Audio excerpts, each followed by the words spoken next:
As I finished the last video saying, we know from step 5 of the accounting cycle in adjusting entries that at the end of each accounting period, we need to accrue revenues and expenses that have not yet been recorded and not collected in cash.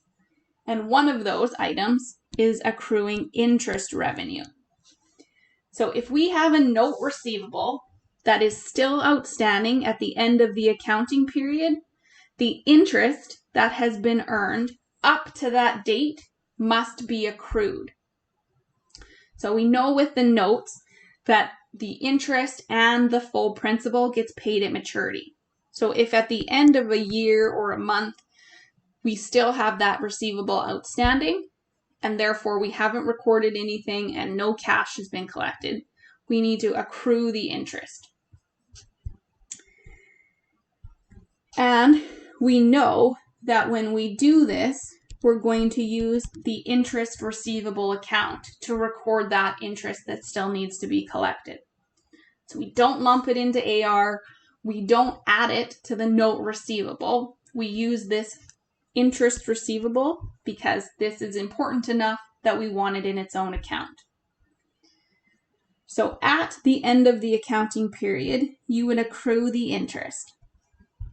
And because of this, we need to be careful when we get to the maturity date and we actually collect on the note. So these are the 4 parts that you would have in the journal entry when you get there at maturity. So we'll go through this in the next example, but I just wanted to have it on a slide so you can look back at the steps that you have. Okay, so we have an example here of accruing interest. On October 10th, we make a sale for dog toys of $5,000, and in return, we accept a 90-day note at 5%. The next reporting period ends, and we're preparing financial statements at December 31st, 2019. So we give out the note on October 10th, or we accept the note, I should say. So we make a sale, we accept this note on October 10th, and we get to December 31st, and now we need to make the accrual because we are preparing financial statements. So the first thing we need to think about, or that we're asked here, is what is the maturity date of this note? So we received the note on the 10th, and it was for 90 days. So this is where the old knuckle trick's going to come out. You need to know how many days are in each month so we can figure out what our maturity is. So October is the first month we're looking at here. We received or accepted this note on the 10th, so you actually don't count that day.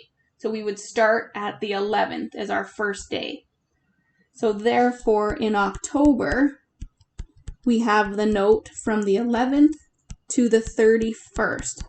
So October, you use the knuckle trick, has 31 days. It's Halloween, you probably know that there's 31 days in October. So from the 11th to the 31st is how many days? So it's 21 days. So this is where also don't be afraid to count on your fingers because it's easy to make a mistake in the number of days and that can make your whole question wrong. So you want to be careful. If we counted it out on our fingers, we figured out that that's 21 days. So in November, we would still have this note. Again, if we use our knuckle trick, there's 30 days in November. So now we're at 51 days. So we still have this in December. 31 days in December. So now if we add that up, we're at 82 days. So our note is 90 days. So this is where we're going to do the accrual. But we still have the note into January. And if this, or in 2019, we have 82 days, that means there's 8 days left that we have that in January. So our maturity date would be January 8th. So part of accruing interest, the hardest part is figuring out the number of days, but it's an important thing that you need to do. So you need to know the amount of days per month. Okay, so now we're looking at accruing interest. So what is the entry required at December 31st when we prepare our financial statements, or before we prepare them? So we still have that date, or the note, it's not matured yet, therefore we're accruing the interest. So we can first figure out the amount that we need to accrue. So we're taking the principal amount of $5,000, multiply it by our interest rate of 5%. But now we're told this in days. So we're only accruing up to December 31st. So we know here that this was 82 days from when the note was issued until the end of December. So we need to multiply by 82 out of 365. Because the 5% is for 1 year. And therefore, that's why we're dividing by 365. That's how many days are in a year. And that is what our interest rate, it's an annual rate. So when we do this math, the interest that we earn up to December 31st is $56.16. So now, December 31st, we're going to debit what account? Right, interest receivable. So we put it in its own interest receivable account, and we'll credit interest revenue. Or interest income. You would always be consistent. So if you started with saying interest income, that's what you'd always use. But it's okay if you always use interest revenue.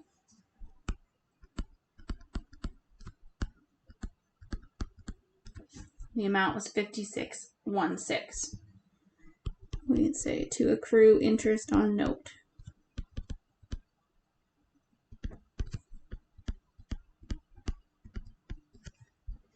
Okay, so that's the accrual part, but then eventually we're going to collect this amount. So at the maturity date, on January 8th, what needs to be recorded? And this is where I said we've got this 4-step process. So first, if it's at maturity, it means we're collecting the note. So we're collecting the principal and the interest. So we're going to debit cash because we're getting that money. When you collect something, you need to get rid of the amounts that were booked as the receivable. So the first thing we would have booked on October 10th would be to actually set up the note receivable. So we would have debited note receivable, and it was for a sale, so we would have credited sales revenue. But we set up the receivable, now we're collecting it. So our first credit will be to note receivable.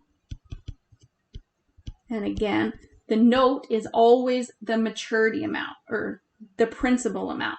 So whenever you get to maturity and you're collecting the note, the amount you take out of the note receivable is the amount loaned, or the amount that you had the sale for, which here was the $5,000. Now we know right here on December 31st, we made this accrual.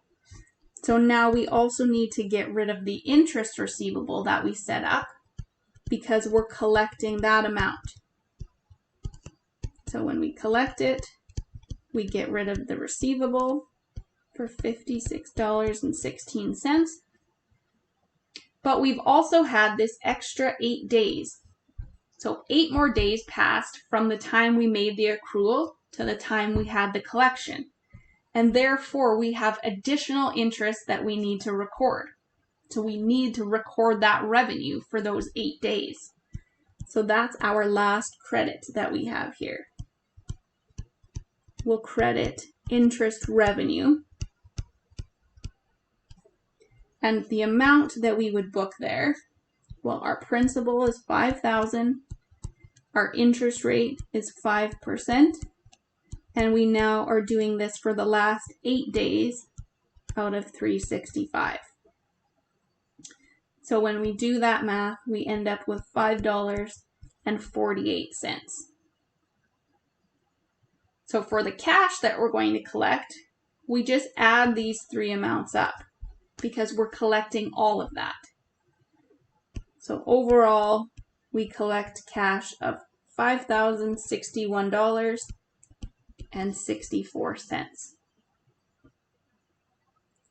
So you've got that 4-step process, and you really need to be careful and consider what has been accrued already. You need to get rid of that amount from the receivable and then book any extra interest revenue that happened after the last accrual.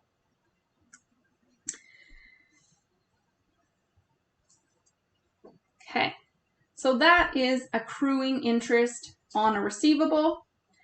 Now I have some practice you can do. So below the video here, I've noted some questions.